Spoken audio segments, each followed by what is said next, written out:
Hello children, my name is Surbi Neruka and I welcome you all on this channel. In this video, we are going to study two such cell organelles which are not bounded by any membrane. These two cell organelles are ribosomes and centrosomes. They are also known as membraneless cell organelles. So let's start.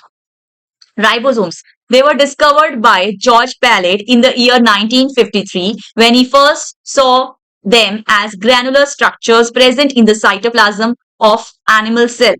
It was seen under electron microscope because the size of ribosome is very small. So they cannot be seen by normal microscope. Okay, so on the basis of that, ribosomes are also known as Palade particles. Location. Ribosomes are found in the cell in both free as well as bound form. So in the free form, they are lying dispersed in the cytoplasm as well as in the cell organelles like mitochondria and plastids, whereas in the bound form, they are present on the membrane of endoplasmic reticulum. When endoplasmic reticulum has ribosome on its surface, it is known as rough endoplasmic reticulum. I have already given a video regarding the structure and function of rough endoplasmic reticulum. The link for the video will be given in the description. Please check it out.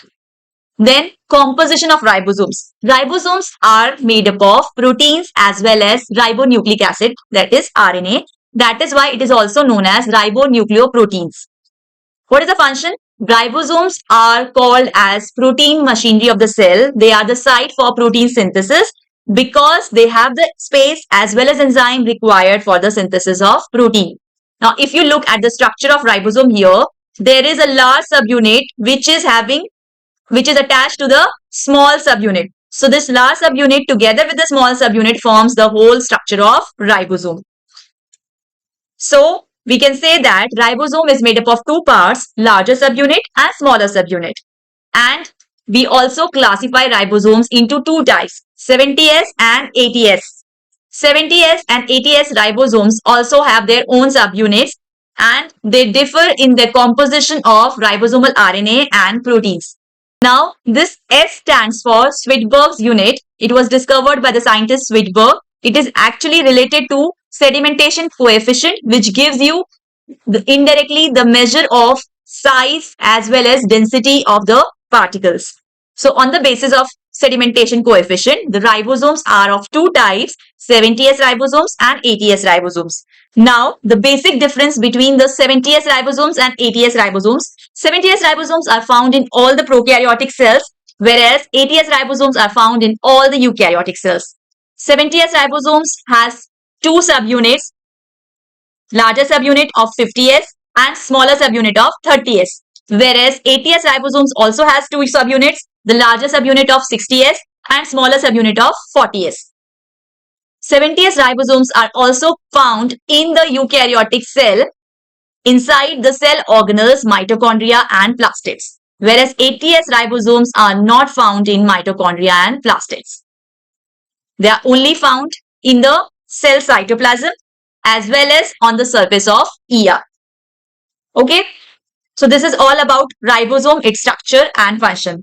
Now moving towards the next cell organelle, that is centrosomes. Centrosomes are cell organelles that are made up of two cylindrical structures called centrioles. These centrioles are present in the cytoplasm of all the animal cells, but they are absent in the plant cell. These centrioles are not bound by any membrane, neither they have DNA or RNA. They are made up of proteins.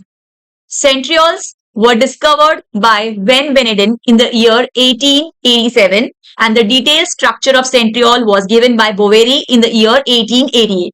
Now, location. Centrioles are present in all the animal cell cytoplasm except for the mature mammalian RBCs. Mature mammalian RBCs lack centrioles. Okay, and even they are absent in the plant cells. They are found only in the animal's cell cytoplasm. Okay, now function.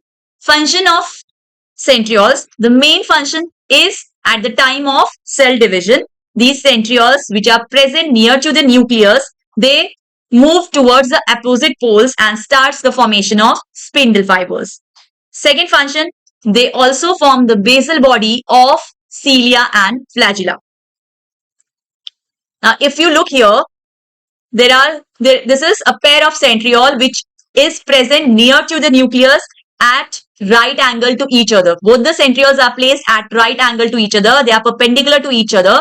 The region that surrounds the centrioles is known as centrosphere, and this whole structure is known as centrosome. Okay, and centrosome is the cell's main microtubule organizing center. Now, if you look at the arrangement of microtubules in the centriole, you can see here it looks like a cartwheel where there are 9 equally spaced peripheral microfibrils arranged, and these peripheral fibrils are in the form of triplets. Each of these triplets are connected to each other by connecting fibrils. Inside, in the center, is present a proteinaceous region known as hub, which is also connected to the triplets on the periphery with the help of radial spokes. So you can see here, the central hub is connected to these triplets with the help of radial spokes. So this arrangement is known as 9 plus 0 arrangement, because you can see there are 9 triplets of microfibrils present at the periphery, but in the center there is no microfibril present. Hence, this arrangement is known as 9 plus 0 arrangement. I hope the structure of centriole is clear to you all. So this is all about the structure of ribosome and centrosome. Share your feedback in the comment section. Also, like and subscribe the channel so that you don't miss any upcoming video. Thank you.